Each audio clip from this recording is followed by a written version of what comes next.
Estamos de volta com o programa Consciência Humana, um programa para mentes inteligentes, corações livres e pessoas apaixonadas pela ideia de mundo melhor, sempre lutando pelo bom, pelo justo e pelo melhor do mundo. Mais que um programa, um gesto de amor e fé na inteligência humana. Estamos aqui novamente na TV Assembleia. No último dia 13 de abril, comemorou-se aí nas redes sociais, né, o Dia do Beijo. Foi uma coisa assim, sabe, com a força tremenda, assim, um negócio espetacular, as publicações no Facebook, no Instagram. Acho que o beijo é importante realmente. Mas o que me chamou a atenção é que no mesmo dia do beijo era o dia do jovem. Dia do jovem no Brasil, ou seja, o dia da juventude, da intensidade, do sonho, da mudança, da esperança, da expectativa de um mundo melhor. E eu não vi quase ninguém falar a respeito disso. E isso me chama muito a atenção, como algumas coisas conseguem ter forças e outras coisas elas ficam obscuras, elas ficam escondidas, quando elas são inclusive mais importantes dentro do processo social. Posso estar parecendo um chato por estar aqui, né, querendo que as pessoas falem mais da juventude e menos do beijo, que é uma coisa tão gostosa, né? Mas não é querendo ser chato, não é apenas querendo perceber o quanto que a nossa sociedade e a nossa forma de pensar, ela exclui determinadas coisas do foco das atenções. O programa Consciência Humana, em homenagem ao último dia 13 de abril, vai conversar com um estudante que vai trazer suas ideias. Ele é estudante de ensino médio, terceiro ano, é jovem, né, e vai trazer um pouco da sua perspectiva de mundo, que é o Lui. Lui, é um prazer lhe receber aqui no programa. Também é um prazer estar aqui com o senhor, obrigado pelo convite. Lui, como é que você percebe hoje, e aí a nossa reflexão é justamente a percepção do jovem, já que houve esse último dia 13, como é que você entende ser um jovem, como é que você, dentro do seu meio, conversa, dialoga, busca compreender as perspectivas de um pensamento juvenil? Eu acho assim, que antes de tudo ser um jovem, talvez seja uma das fases mais complicadas, porque é a fase onde você está buscando, de certa forma, reconhecimento. Reconhecimento em todas as áreas, né? É aquela fase de transição entre você acabou de sair da infância e está entrando na adolescência, então você está ainda meio que buscando esse tipo de coisa, como reconhecimento, anda meio assim perdido, sem saber o seu futuro, se é que você vai ser área de trabalho. O Lui, quais são as convicções do Lui? O Lui ele olha para o mundo, ele tem qual é a perspectiva de mundo? Você acha que o Lui ele é capaz de olhar para o mundo e definir valores, fazer avaliação de situações, opinar em questões difíceis da sociedade? Você acha que o Lui já tem essa capacidade? Eu acho que sim, porque eu vejo muito as pessoas, não só o Lui, como a maioria dos jovens da minha idade. Eu vejo muitos dizerem que o jovem está alheio ao contexto atual, o jovem não quer mais saber de política. Eu acho que não é bem assim. Eu acho que o jovem, ele não tem, seja um partido definido, porque ele tem a capacidade de enxergar o que já está construído, seja por todos os ângulos, sabe? Ele não é polarizado, como pelo fato dele ainda estar nesse processo de formação. Mas sim, eu acho que ele tem capacidade de fazer um juízo de valor. Sim, ele tem capacidade de opinar por coisas consideradas pela sociedade complexas, porque ele de fato, cada vez está tendo uma conscientização mais cedo. Bom, Lui, você admite que o jovem já tem essa capacidade de olhar, de definir, de fazer um recorte das coisas. Agora eu pergunto do outro lado, você acha que a sociedade, principalmente os adultos, recebem isso com naturalidade, ou seja, aceitam essa participação e essa tentativa de vocês de olhar para o mundo e dizer assim, olha, poderia ser diferente? É complicado, né? Porque a sociedade, querendo ou não, ela não trata de igual. Ela faz uma certa hierarquização, até aquela frase que muita gente fala que, menino, cachorro e velho não tem vez, que eu acho essa frase ridícula. Então, realmente é complicado quando você vai... É o senso comum com seus preconceitos, Exatamente, com seus estereótipos, que o jovem ele não quer saber disso, o jovem não sabe de nada. Então, realmente, quando você vai dizer uma coisa, quando você vai se posicionar, tem uma certa rejeição, um olhar torto. Às vezes você está falando exatamente o que ela falaria, ou talvez até melhor, mas ela não te dá ouvidos pelo fato de você ser jovem, pelo fato de que ela julgar, rotular que você não tem uma experiência, você não tem uma vivência de mundo necessária para que possa opinar. Falta diálogo. Exato. O diálogo que eu digo no sentido de, não de uma determinada idade apenas falar no sentido de que sabe e que ensina, mas de que escuta e de que pode aprender com esse jovem que vem carregando sonhos e perspectivas de uma mudança. Exatamente. Infelizmente, o adulto, na maioria das vezes, ele acha que ele sempre só vai ensinar, né? Que ele não pode aprender muita coisa com o jovem porque ele já passou por aquela fase, então ele já sabe tudo que o jovem poderia dizer. Mas, assim, cada geração tem suas particularidades, todos não são iguais. Então, só porque você foi um adolescente um dia, você não pode dizer que vai entender completamente o adolescente dessa geração, porque tudo é muito relativo. E não me parece que, assim, muitas vezes quando alguém vai corrigir ou colaborar ou ensinar algo a um adolescente, ele já é adulto, ele usa muito do artifício de que ele sabe, mas ele nunca reconhece que sabe porque errou. Ele acha que sabe porque literalmente sabe. E é impossível que alguém não erre, né? Ou seja, você como jovem, você vai errar. Você, por mais que estude, por mais que compreenda, por mais que obedeça, você vai cometer os seus erros. E você acha que a sociedade admite esses erros? Pois é. Se a gente parar para pensar, como você bem disse, dentro de um contexto social, todos nós estamos aptos a errar. O erro é uma coisa inerente ao ser humano, até porque se não fosse pelo erro, a gente nem estaria aqui, né? Então, mas quando esse erro vem por parte do jovem, que, como eu disse no início, ele está buscando um reconhecimento, está buscando se consolidar, esse erro ele é mais, como eu posso dizer, tem uma pressão coercitiva maior em cima dele. Ele é menos aceito e é como se não tivesse uma chance de melhora, sabe? Não, estou te compreendendo. E digo mais, você que é nosso telespectador do programa Consciência Humana, sabe que nós valorizamos muito essa questão da juventude. Eu entendo que a juventude é o momento, sim, da intensidade. O jovem é intenso. Por ser intenso, ele está muito mais propício a andar ali à beira do abismo do que andar na sombra, do que andar no lado seguro. Porque ele vai gostar das emoções, ele vai aventurar a vida. E é justamente essa característica peculiar do jovem que vai criar situações de mundo que vão possibilitar, né, novas ideias, vão possibilitar novas condutas, vão possibilitar novas oportunidades de ver, de agir e de construir um mundo novo. Você que está me assistindo pode ter 100 anos, 90 anos. Mas você tem sim uma convicção de que quando você foi jovem, alguma coisa nasceu a partir da sua geração. E é natural que depois disso você se torne alguém que vai tentar conservar mais aquilo que a sua geração criou. Por isso que a gente diz assim, tempo bom era no meu tempo. No meu tempo nós éramos assim. Ou seja, será que eternamente o tempo bom sempre vai ser o passado? Nós nunca vamos compreender. Aí eu me lembro de um filósofo chamado Habermas, filósofo da escola de Frankfurt, que ele falava sobre a questão da razão dialógica, da necessidade da ação comunicativa, do diálogo para que as pessoas pudessem evoluir. E numa sociedade que se diz democrática, né, o Brasil, vamos defender a democracia, mas o que é democracia se não é a contradição de ideias? Exatamente. E no Brasil hoje a contradição de ideias gera briga? É verdade. Como é que você percebe isso aí, dentro do seu meio? Eu acho assim, que essa característica do jovem, de ter a força, de não se resguardar, é o que possibilita a história tomar seus rumos. Porque se a gente analisar, desde o princípio, tudo que foi construído através de lutas e mudanças. E essas lutas, esse embate que eu diria assim mais brusco, realmente na maioria das vezes é força do jovem. Porque, seja como eu disse, como você mesmo disse, ele tende a ser mais passional, às vezes, em defesa de um princípio seu.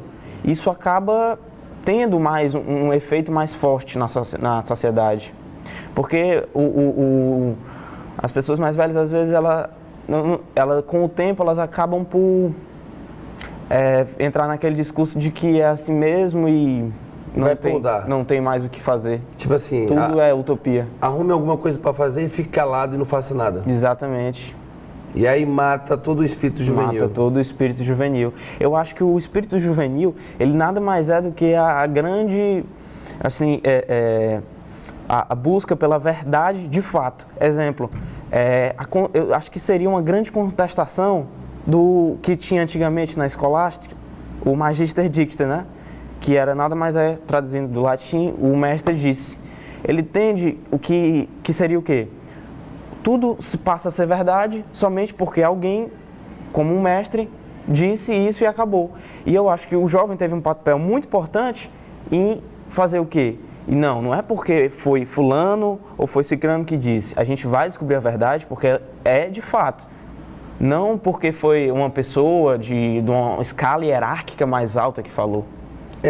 Na filosofia a gente, ao comparar a filosofia com a mitologia, faz essa distinção mesmo. Ou seja, na mitologia vale quem falou. Na filosofia vale o argumento, não é quem fala. Exatamente. Né? E eu acho que nós perdemos um pouco da ideia do argumento e reforçamos muito a ideia de quem fala. Isso é bem típico, inclusive, da nossa cultura nordestina, onde as ideias têm que ser impostas dentro dessa questão hierárquica que você está colocando. Telespectador, nós não estamos aqui questionando que o jovem é cheio de dúvidas, cheio de incertezas. O jovem precisa, sim, de orientação. O jovem precisa, de fato, compartilhar das histórias dos mais velhos. Eu me lembro de Confúcio, que no confucionismo, por exemplo, na China antiga, ele defendia justamente essa sabedoria dos mais velhos, esse cuidado dos mais velhos, desde que os mais velhos compartilhassem de uma forma natural aquilo que eles tinham aprendido com a vida com os mais jovens. Na Esparta antiga, que era militarizada, nos banquetes espartanos, os jovens e os velhos eram obrigados a conviver juntos para trocar experiência, onde o velho passaria o que sabe e o jovem passaria a energia, a vitalidade dele para que a sociedade continuasse com energia e com força. E determinadas épocas históricas ficaram para trás. E hoje a gente precisa recuperar muito desse diálogo, né, dessas situações. Como é que você entende essas dúvidas, essas incertezas dos jovens diante da sociedade? Como você bem disse, eu acho que esse diálogo com o velho, com o idoso, é uma coisa que de fato ajuda bastante a ele ter uma visão de mundo, de fato mais, como eu posso dizer, menos passional, né? Aí é um ponto de vista... Vai dar alternativas de pensamento. Exatamente. Eu fui muito lisonjeado porque eu tive 3 avós. Não é muito comum, foram 2 avós paternos. Você conviveu com eles naturalmente. Exatamente, e um de amor. E eu acho que uma das melhores coisas que eu sempre fiz, e hoje sinto muita falta, inclusive 2 deles já se foram, esse diálogo, essa conversa, sabe, a difusão, a troca era constante. Porque é diferente o tempo, né? Ele tanto aprendia comigo do seu tempo atual, e eu com ele. E isso, eu acho que isso me deu uma certa... ser mais aberto, ser menos como eu posso dizer? Uma percepção mais apurada. Menos emotivo, sabe? Pensar mais antes de agir, pensar mais antes de falar. Isso é uma coisa muito importante. Eu acho que esse diálogo com o idoso, com as pessoas de mais idade, ele ajuda bastante você a diminuir, como você bem disse, essas dúvidas em relação a como vai ser seu futuro, quais caminhos você vai tomar. Eu acho que é de fato como era em Esparta, um ancião que faz um direcionamento mesmo na sua vida. Bom, muito importante. Nós conversamos com o Luiz, que é estudante de ensino médio, compartilha com a gente um pouco aqui das ideias de jovem. O programa está indo ao ar no dia 18 de abril e está reprisando, 18 de abril é segunda-feira, está reprisando no domingo seguinte, mas é uma alusão ainda ao dia 13 de abril, que foi o dia do jovem, mas todo mundo só lembrou do dia do beijinho.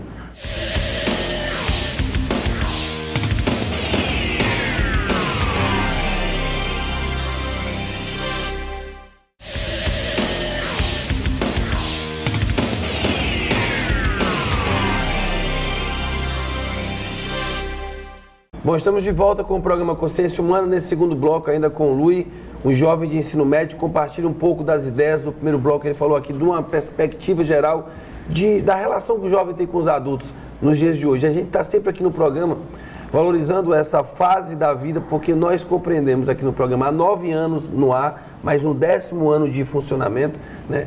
Eu gosto de falar assim, 10 anos de funcionamento, porque eu conto 2007, 2008, 2009, 2010, 2011, 2012, 2013, 2014, 2015, 2016. 10 anos no ar, programa Consciência Humana. Não é uma coisa assim muito pequena não, é uma década, sabe, aqui falando com você, que é telespectador da TV Assembleia do Estado do Piauí. E o Luiz nos ajuda a compreender um pouco dessas perspectivas. Luiz, você é um estudante de ensino médio, prestes a terminar o ensino médio, prestes a começar uma vida universitária. Quais são as suas perspectivas? O que é que você pensa acerca dessa mudança tão drástica? Desde criança foi para a escola e agora vai ter uma mudança de fato de perspectiva de vida.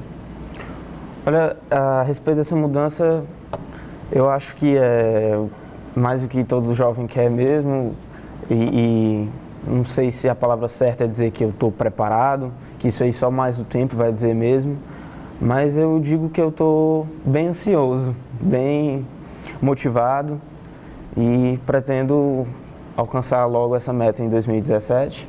Qual o sentimento de fazer um 3º ano? Ou seja, porque você vem com um grupo de amigos ali há muitos anos e aí de repente ali está prestes a haver uma separação, de cada um vai buscar o seu caminho. Como é que é esse sentimento de 3º ano? Ele é um sentimento especial. É diferente. De vez em quando, às vezes, quando a gente está olhando algumas fotos antigas, a gente já fica assim pensando, dá uma certa nostalgia, pensar que tudo isso vai mudar, principalmente para mim, que eu desde que eu tenho 3 anos, eu estudo na mesma instituição. Então, eu nunca saí, nunca troquei. Então, de vez em quando eu penso em relação às pessoas que há muito tempo constroem o teu cotidiano, que todas vão, maior parte, você não vai conseguir manter no dia a dia. Então, dá uma certa incerteza, uma insegurança, uma nostalgia, mas a motivação para entrar na faculdade é grande. Luiz, costuma-se dizer que todo ser humano, ele deixa um pouquinho dele por onde anda e leva um pouquinho dos outros. O que o Luiz deixa para quem conviveu com ele, o que o Luiz leva dos outros? Olha, eu acho que uma das coisas que, se meus amigos poderão lembrar, de fato, é não aceitar qualquer tipo de imposição, não aceitar qualquer tipo de coisa que lhe é dita só porque alguém disse, procurar sempre a verdade, procurar sempre argumentos que são verdadeiros pelo que são e não por quem disse. Eu acho que isso é uma coisa muito importante para a gente construir justamente esse sentimento democrático forte no Brasil, onde todos eles deveriam sempre continuar lutando por seus direitos. E eu acho que isso é uma coisa muito importante que pelo visto, assim, pelo meu ponto de vista, que eu sempre fui muito questionador dentro de sala de aula. Alguns professores podem até ter achado meio chato. Inclusive, de antemão, já queria até pedir desculpa, mas, enfim, esse é o jeito que eu achei de construir o meu conhecimento, de construir dessa forma, questionando, indagando. Foi assim. Você se arrepende de alguma coisa, assim? Não aproveitou um momento, ou acha que poderia ter feito melhor, ou você acha que não tinha jeito? Tinha que cometer esses erros e chegar até aqui sendo o que é? Eu acho que os erros fazem o que a gente é agora, e eles são importantes sim para a nossa formação. Eu acho que... Eles não podem ser evitados? Não, erros nem impossível. Perseguidos? Não, erro é uma coisa inerente ao ser humano. Tem que ser valorizado tanto quanto o acerto? É verdade, com certeza. Até porque a maioria das vezes o erro é que vai te fazer o acerto. Dificilmente, assim, principalmente a maioria dos jovens agora que pretendem adentrar a faculdade fazendo muitas questões, você aprende muito mais quando você erra e aí você vai refazer a questão do que quando você simplesmente acerta de primeira, eu acho. Luiz, já eu perguntei acerca do seu passado, agora eu vou perguntar com relação ao que vem. O que é que o mundo pode esperar do Luiz e o que é que o Luiz espera do mundo? Uma pergunta complicada, né? Mas assim, eu acho que eu quero fazer direito. O que é que o mundo espera de você? O que é que o mundo pode esperar de você? Certo. Eu quero fazer direito, não sei ainda se eu vou seguir na área do concurso público ou da advocacia, mas eu acho que... Você quer fazer direito por quê? Por quê? Justamente porque o que eu deixaria para o mundo? O que é que te motiva? Certo. Eu acho que o respeito à nossa Constituição é primordial no momento atual que a gente vive. E isso é uma coisa que, seja em pequena escala, seja em grande escala, afinal nós não somos donos do nosso futuro, não sei qual vai ser a minha escala de influência daqui a 10, 15, 20 anos, mas seja menor, maior, eu quero estar sim defendendo a Constituição de fato, a democracia e a liberdade, eu acho. Bom, Luiz, você falou uma coisa interessante que eu gostaria de citar, fiz um texto há 2 semanas atrás sobre isso, quanto que nós, seres humanos, nós somos vaidosos, né? Porque eu estou aqui, por exemplo, como apresentador desse programa nesse momento, uma coisa momentânea, passageira, uma hora vai acabar, né? Uma hora não vai existir, tomara que exista consciência humana, mas o Elielson não vai estar aqui na bancada apresentando, uma hora o Luiz também não vai estar, quem é governante hoje vai ter que passar, porque o poder, ele não é uma propriedade particular de ninguém, né? É uma questão pública que você ocupa temporariamente.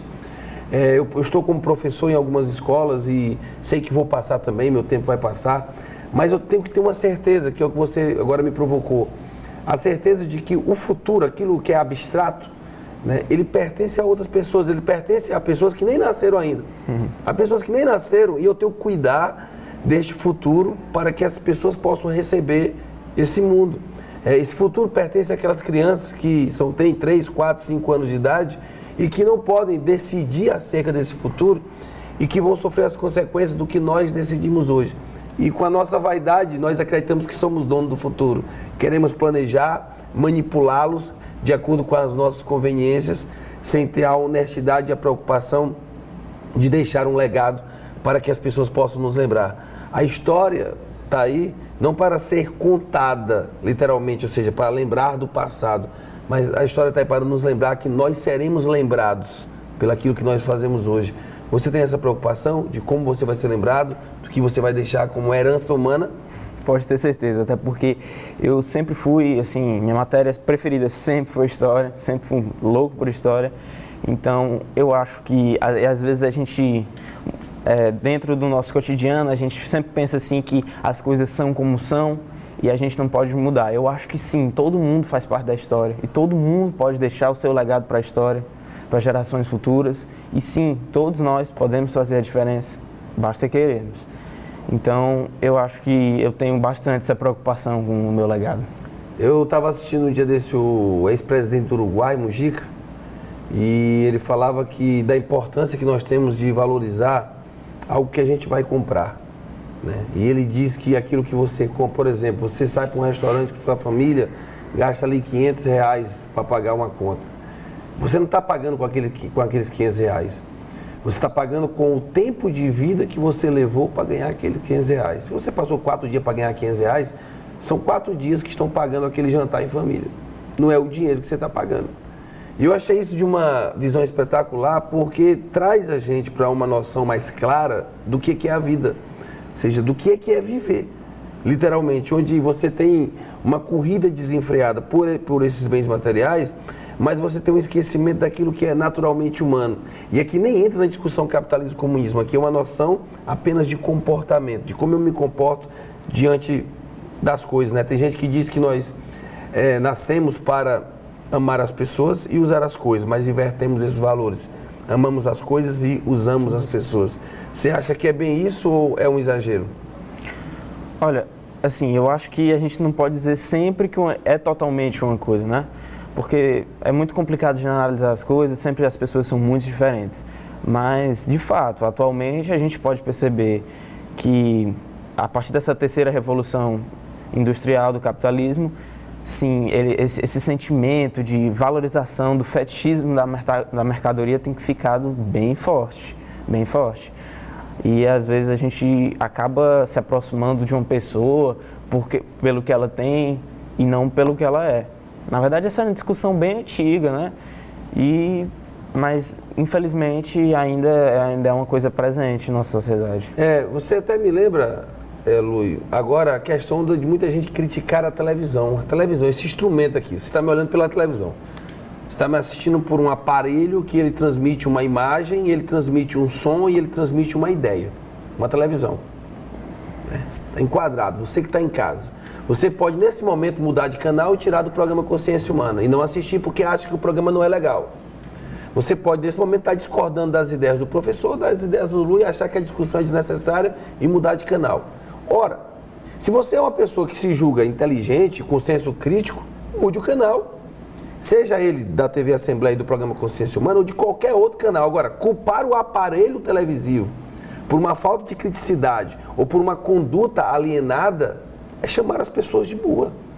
E aí, do jeito que eu tenho programas de televisão, eu tenho canais de televisão que podem alienar e que podem manipular, eu tenho música que podem fazer isso, eu tenho livros que podem fazer isso, eu tenho poesias que podem fazer isso, eu tenho pessoas que podem fazer isso. O que vai valer é a sua criticidade, a sua capacidade de pensar. Vamos parar com esse discurso de que a televisão deturpa, que ela manipula, que ela tira as pessoas da sua conduta normal. Isso é conversa. Conversa. Nós temos uma sociedade que ela tem hoje todas as possibilidades de estudar, de ter acesso à internet, de ter acesso às informações. Se ela não tem capacidade de fazer senso crítico, é porque a escola está falhando, é porque a família está falhando, é porque a igreja está falhando, é porque os partidos políticos estão falhando, mas não é culpa do aparelho de televisão ou de quem faz televisão. Só é manipulado quem quer, só é manipulado quem não consegue ter um senso crítico. Evidentemente que a pessoa sem informação acadêmica, ela pode sofrer um revés, mas o Luiz agora colocava uma questão do avô dele que é interessantíssima. O avô dele, lá na sua sabedoria, sem uma grande instrução, conseguia falar coisas que os filósofos falavam e o avô dele nunca tinha lido um livro. Não era isso que você comentava? Exatamente. Estava falando exatamente sobre isso. Eu tenho esse meu avô, hoje ele estava com quase 93 anos, e ele nunca me admirou muito uma conversa com ele, porque ele nunca foi muito de ler filósofos, coisas mais eruditas, enfim. Ele sempre foi um comerciante e ele construiu o seu conhecimento a partir da vivência, né? E por meio da vivência, ele conseguiu falar a frase que eu estava ali dizendo, que esse negócio de bem e de mal, isso não existe. Que isso é a invenção do homem, que é justamente o que o Nietzsche, com toda a sua obra, é o seu ponto principal, que ele está além do bem e do mal, né? E o seu avô não leu Nietzsche? De jeito nenhum. Bom, Lu, eu queria agradecer a possibilidade de estar conversando com você. Tá bom? É um prazer muito grande ter lhe conhecido, ter sido seu professor, lhe desejo boa sorte. É um prazer todo meu também. Aproveito a oportunidade para mandar aos seus amigos que porventura estiverem assistindo o programa um grande abraço e que todos se sintam contemplados com essa pequena homenagem à turma de vocês e que estudem bastante, toquem a vida da melhor maneira possível e tenham as vitórias que são necessárias. No final do ano eu estou aqui como um torcedor e recebendo aqui o Luiz no programa Consciência Humana. Você quer direcionar aos seus amigos alguma palavra específica de apoio nesse momento? Só que todos tenham calma, motivação, que no fim vai dar certo. Basta ter calma.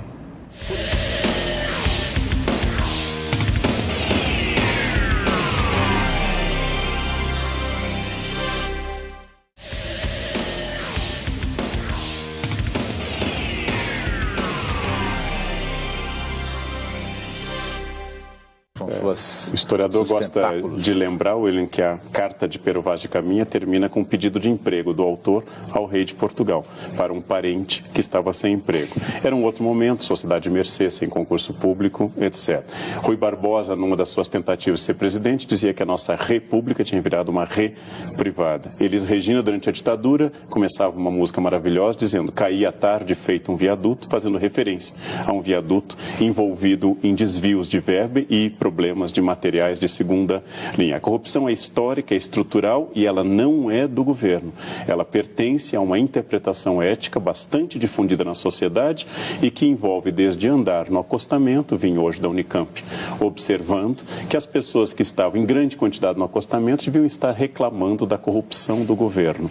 Ou seja, nós temos uma diluição da ética, no sentido aristotélico do termo, que é bastante grave no Brasil, e a corrupção é, como diria o Barão de Tararé, a negociata é o bom negócio para o qual não me convidaram.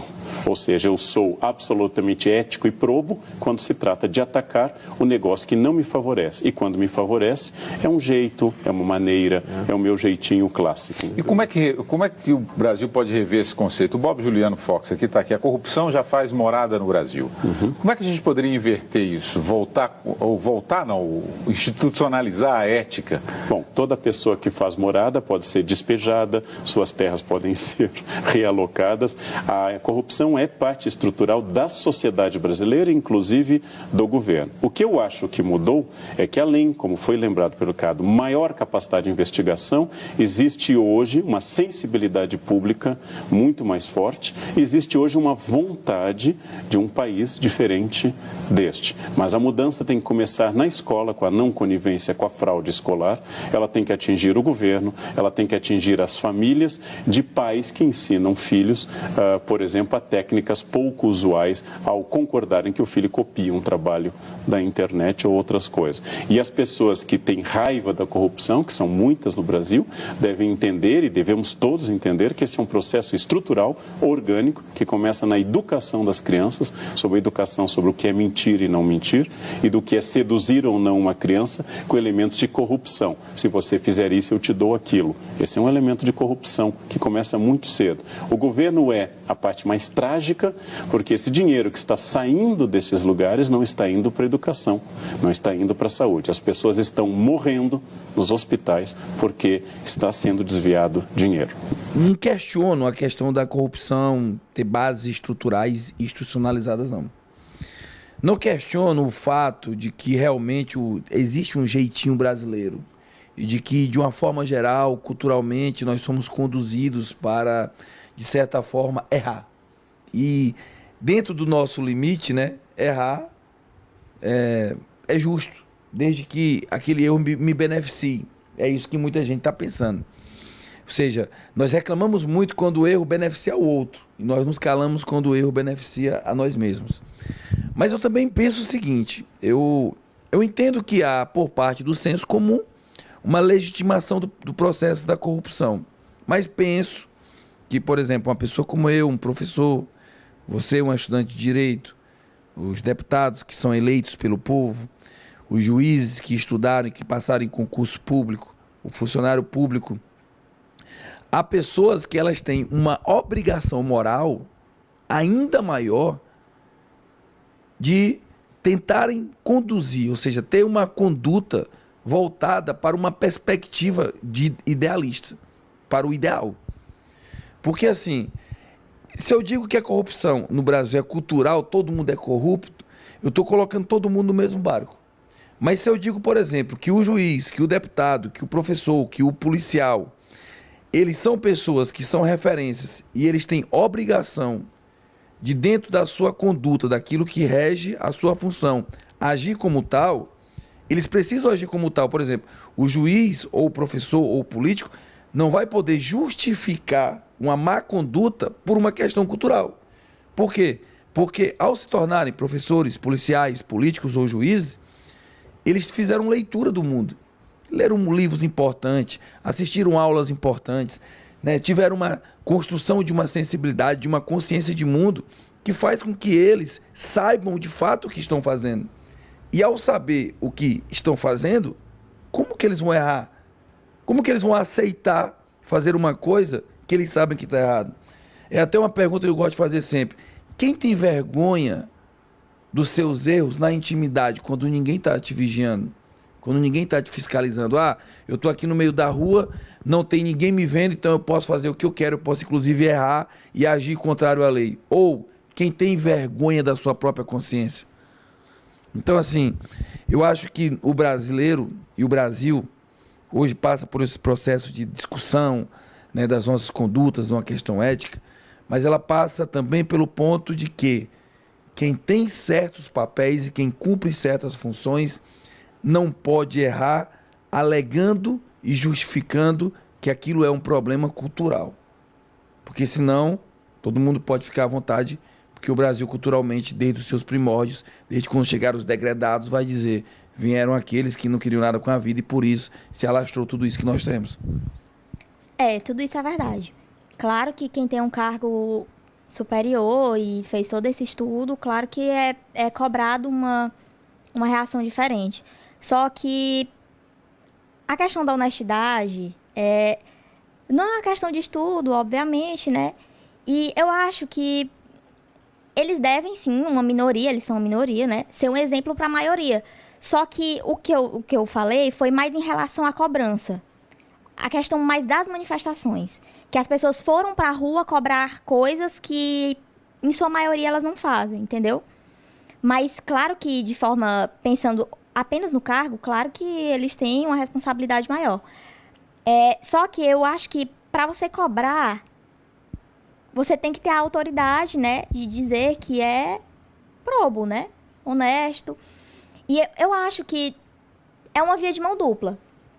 As pessoas, se elas começassem a se policiar mais... Nessa perspectiva, nesse conceito aí de quem pode cobrar e quem é probo, nós teríamos manifestação se isso fosse aplicado na prática? Teríamos. Não com tantas pessoas, né? Mas seria um grupo inferior, mas bem mais coeso e com bem mais justificativa. Porque, no caso dessas manifestações, a gente chegou a ver horrores. Gente com placa pedindo intervenção militar. O próprio povo pode até colaborar com o que hoje está aí. Porque quem elege é o povo. Quem elege os deputados, os vereadores, os prefeitos, o presidente da República, os governadores, enfim. Mas é importante também que se diga que essa democracia nossa ainda é uma democracia ainda muito jovem, que precisa se aprimorar. Nós só iremos aprimorar essa democracia se, de fato, o Estado, a nação, dê a oportunidade para que o povo possa adquirir conhecimentos, para que o povo possa ter cultura e para que ele possa, inclusive, saber votar. Os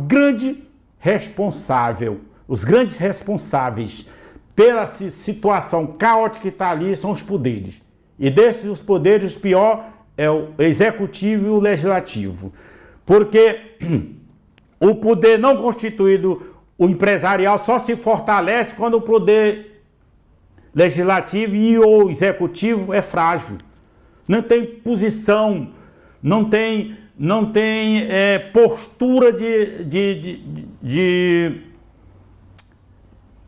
Desculpa até ter falado, faltou o termo aí. Então, o que não tem amor à pátria, o que não tem um discernimento social mais aprofundado, aí ele entra se aproveitando das oportunidades, da fraqueza dos poderes. Um filósofo chamado Platão, ele foi discípulo de Sócrates, ele chegou a defender a ideia de que os reis tinham que ser os filósofos. Na ótica dele, os sábios, no caso, porque ele acreditava que esses sábios teriam uma capacidade de tomar decisões. Ele chegou, inclusive, a criticar o Platão a democracia, porque ele achava que a democracia era um regime que dava margem à demagogia, né? Platão afirmava isso porque a democracia grega matou Sócrates. Como é que isso, por exemplo, interpreta essas ideias de Platão? O Platão acreditava que a sociedade ia evoluir certo? Para a perfeição. E nós sabemos que a sociedade evoluiu para o crime. Quanto mais ela evolui, novas espécies de crimes se organizam. Então ele imaginava assim, a sociedade vai se organizar tanto, vai evoluir tanto, que um dia ela não vai precisar de governo. É como se imaginasse que você mesmo atravessou um sinal fechado, você mesmo se mutava, não precisava do guarda. Então você ia para um patamar que não precisava do governo. E ele chamou isso aí, essa sociedade de anarquia. No prefixo grego, não, arquia, governo, não governo. E hoje a palavra anarquia, certo? Quer dizer confusão, balbúrdia, desorganização. E eu acho que o Platão só errou nisso. Ele não imaginou como seria essa evolução. Ele achou que a evolução ia buscar a perfeição. Era o mundo perfeito. Você evoluía tal monta que chegaria à perfeição e o governo seria quase todo dispensável, né? Você não precisaria de governo. Você precisaria de uma sala de aula do professor, mas você não precisaria do secretário, do porteiro, do vigia, do policial, porque a sociedade toda estava bem organizada. E na prática isso não foi possível. Não foi possível. O Platão talvez tenha sido dos mais sonhadores dos filósofos, né? Ele dizia que a educação é a mais valiosa herança que os pais podem deixar ao filho, né? Que você resolveria tudo pela educação. Então hoje nós temos a crença que educação é a base de tudo, mas nós já sabemos que não resolveremos tudo pela educação. Que em sociedades altamente educadas, altamente instruídas, também tem as mesmas coisas perversas que tem nas sociedades primitivas.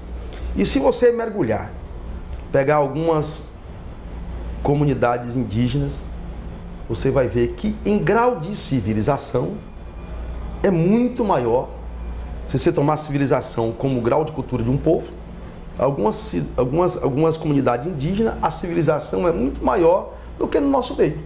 E assim, impeachment, isso demonstra o quanto a nossa sociedade é uma sociedade onde falta leitura, onde falta um estudo, onde vai todo mundo muito pela cabeça dos outros. Porque, por exemplo, se a pessoa pegasse o seu tempo para se aprofundar ao mínimo sobre o impeachment, por exemplo, porque até a própria mídia ficou em dúvida sobre como noticiar o que estava acontecendo, né? Sobre por que as pessoas estavam lá. Mas a maioria optou por noticiar que era pelo impeachment da presidente, né?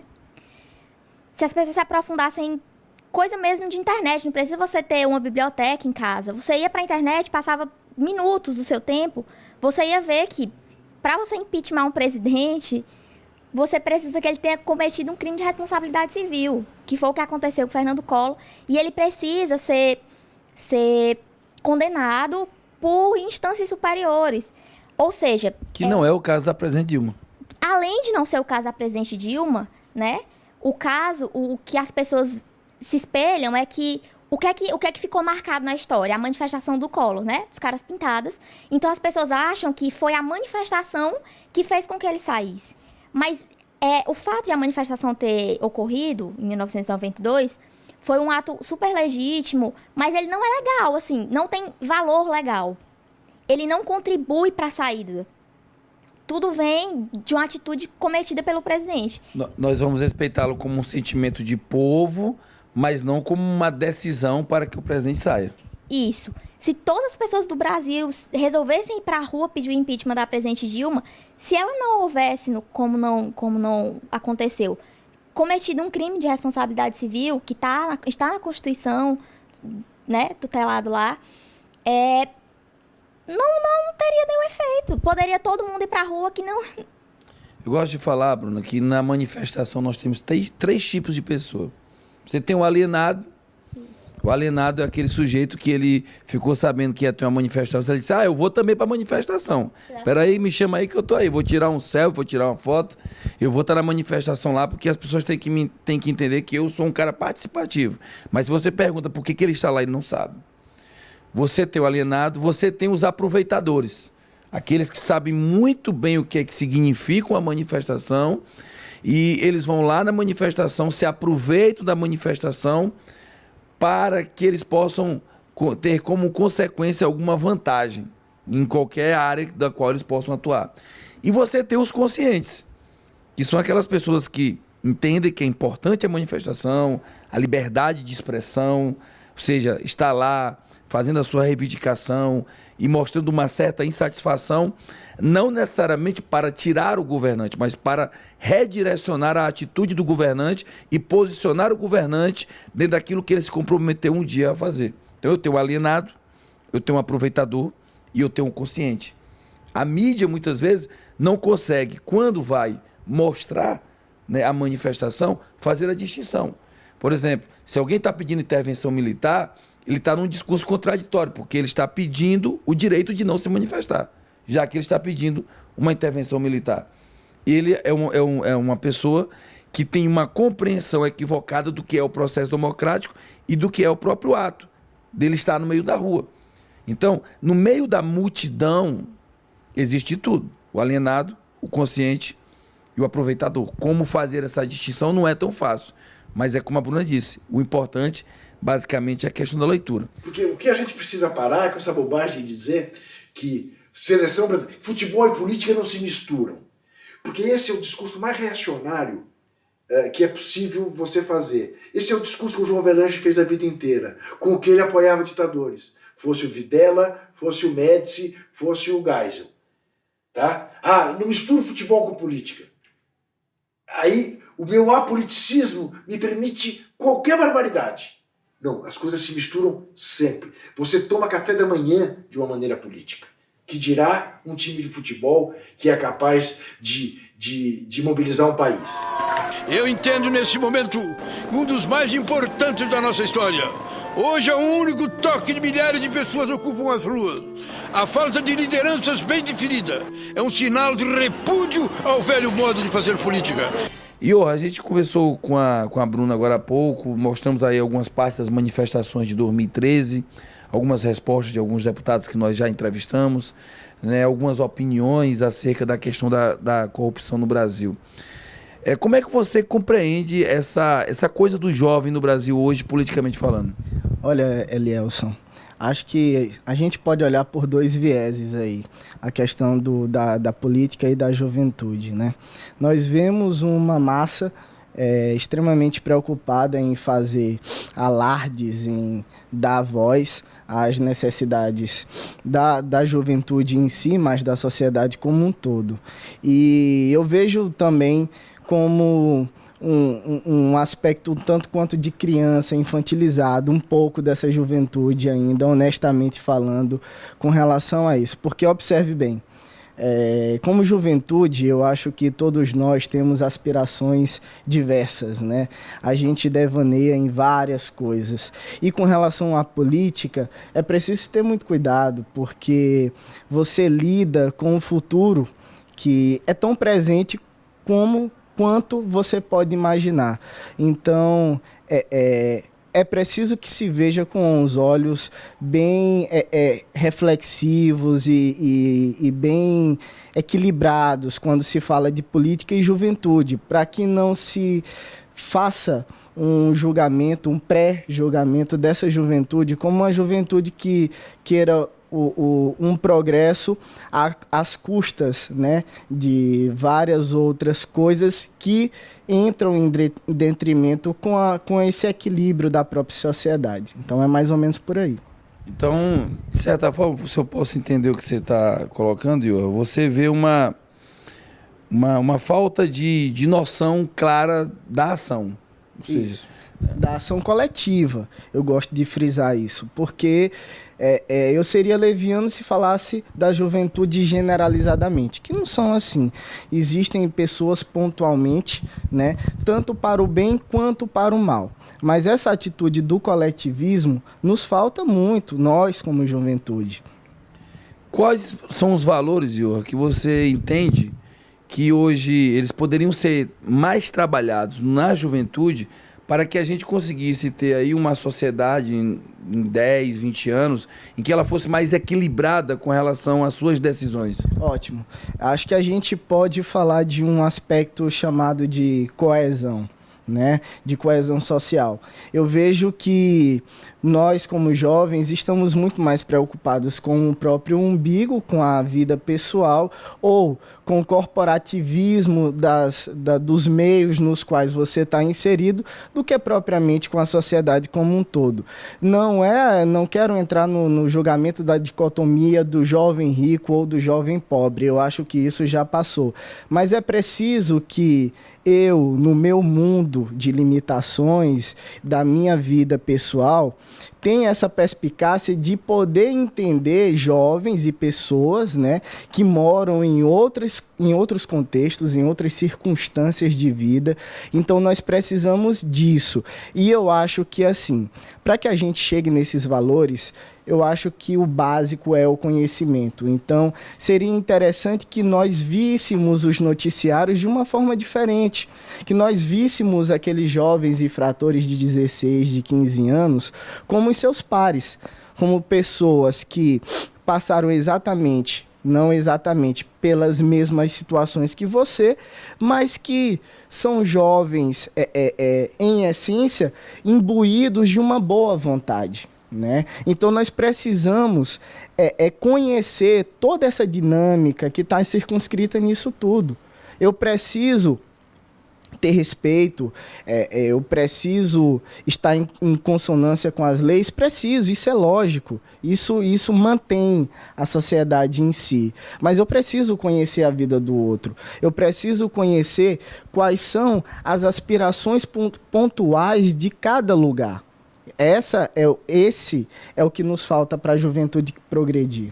Bom, você que está acompanhando nosso programa, recebe essas provocações. E quando recebe essas provocações, quando fala dessas questões intrínsecas que o Ior aborda nesse momento, ele está falando dos pormenores. O Ior está falando daquelas situações que nós abordamos agora há pouco com a Bruna, lá da família, Quando o pai justifica para o filho, olha meu filho, você pode ir aqui e dar um jeitinho para você conseguir isso aqui. Né? Quando o professor, muitas vezes, ele querendo ganhar a simpatia do seu aluno, ele é condescendente com um erro, né, para que o aluno possa, naquele momento ali, se satisfazer com aquilo e não tenha coragem de, olha, a relação é essa e eu tenho que te apontar esse erro. Ou seja, existe de fato a construção da sociedade. E é a sociedade que nós vislumbramos e que o Johan colocou, desse ideal que está sendo construído, desse ideal que precisa ser atingido. Porque o que é o ideal? O ideal, a palavra já diz tudo, é aquilo que seria perfeito. Ou seja, seria nós chegarmos a uma posição em que a sociedade, ela diria assim, poxa, valeu a pena todo esse percurso. Na verdade, enquanto sociedade, o nosso percurso sempre vai ser o da busca. Nós nunca vamos estar satisfeitos plenamente com aquilo que somos, nem como indivíduos, nem como sociedade. E aí cabe a cada um também chamar a responsabilidade, não transferir essa responsabilidade. Ah, a culpa é do Johan, a culpa é da Bruna, a culpa é do político. Ou seja, qual é a minha parte neste caso? E aí, quando eu compreendo a minha parte, quando eu sou um funcionário público e compreendo a minha parte e executo bem a minha parte, quando eu sou um professor de escola pública e executo bem a minha parte, independente das condições que às vezes são adversas, e são adversas mesmo, mas independente daquelas condições, eu sou um professor. Eu tenho uma responsabilidade. É o médico, quando independente das suas condições de trabalho, ele como médico, ele vai lá e ele faz tudo para efetivar a sua ação. É o estudante que não vai estudar para passar de ano, mas é o estudante que vai estudar para aprender, para contribuir, para deixar alguma coisa. Quando você falou dessas questões intrínsecas, me veio tudo isso à minha cabeça. Ou seja, de você fazer uma reavaliação total. E aí eu acho que esse momento não é de culpar. Ou seja, é claro que pessoas terão que ser responsabilizadas pelaquilo que de ruim a sociedade tem e que acontece. Mas mais do que culpar ou apontar o dedo para alguém, o momento do Brasil é de uma autocrítica. E enquanto brasileiros, não conseguimos fazer essa autocrítica, me parece que a gente vai ficar patinando e não vai sair do lugar. E isso é muito interessante porque nós nos revestimos quando apontamos um erro, qualquer que seja ele, nós nos revestimos de um orgulho muito grande. E aí a gente acaba pessoalizando o problema. Eu sou corruptor quando furo uma fila, mas isso é trivial. Mas nenhum de nós tem a ousadia, digamos assim, de fazer o contrário, né? Porque o que seria furar a fila de um banco perto de 20 milhões de reais desviados, né? A gente sempre acredita que esse ato ele é muito irrisório diante do outro. E não há corrupção maior ou menor. Há corrupção, né? Então, nós precisamos, dentro dessa autocrítica, perceber que nós fazemos parte de uma sociedade e que ela, por si só, é corruptora e nós somos corruptores, né? Nós somos corruptores nessas pequenas falhas. E uma coisa, Elielson, que tem me prestado atenção é que o nosso próprio pensamento, o nosso próprio ato de pensar, ele é corruptor. Por quê? Porque ele é egoísta. E ser egoísta numa dinâmica de sociedade é em vão. Não dá para se trabalhar com o egoísmo em si. Ainda que nós coloquemos a política em primeiro plano, ainda que eu dê um tratamento de prioridade, eu vou falar de política em detrimento do futebol, a gente trata a coisa como se fosse coisa de casa, né? Como algo de pertencimento. Isso é horrível. Você me lembra uma frase que ela diz o seguinte, eu não me recordo o autor, mas ela diz assim, nós temos que aprender a questionar, a duvidar e às vezes a dizer um não às pessoas que nós respeitamos e que nós gostamos, mas desde que a gente tenha fundamento naquilo que a gente vai fazer. Porque a evolução, a mudança, ela se dá quando paradigmas são quebrados. O que são paradigmas? São modelos. Eu tenho um modelo de sociedade, eu tenho um modelo de pessoa. Então esses modelos, esses paradigmas, eles existem até um certo ponto e eles precisam quebrar. É por isso que nós saímos das cavernas e estamos aqui sentados numa sala, diante de uma câmera, de um cinegrafista, o Luiz Carlos, que nos ajuda, diante da TV Assembleia, que leva esse nosso bate-papo para mais de 70% dos piauienses. E aí cada um vai fazer o seu juízo de valor.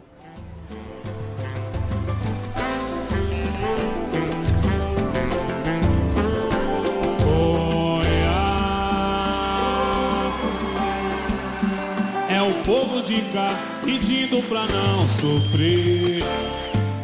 Nossa gente ilhada precisa sobreviver. E levantam-se as mãos pedindo pra Deus olhar. Já não se vive sem farinha e pirão, não há.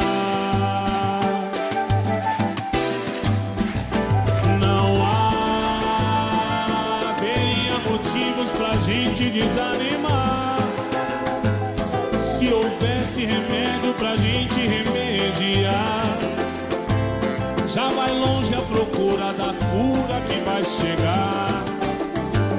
Lá no céu de Brasília estrelas irão cair. E a poeira de tanta sujeira de subir.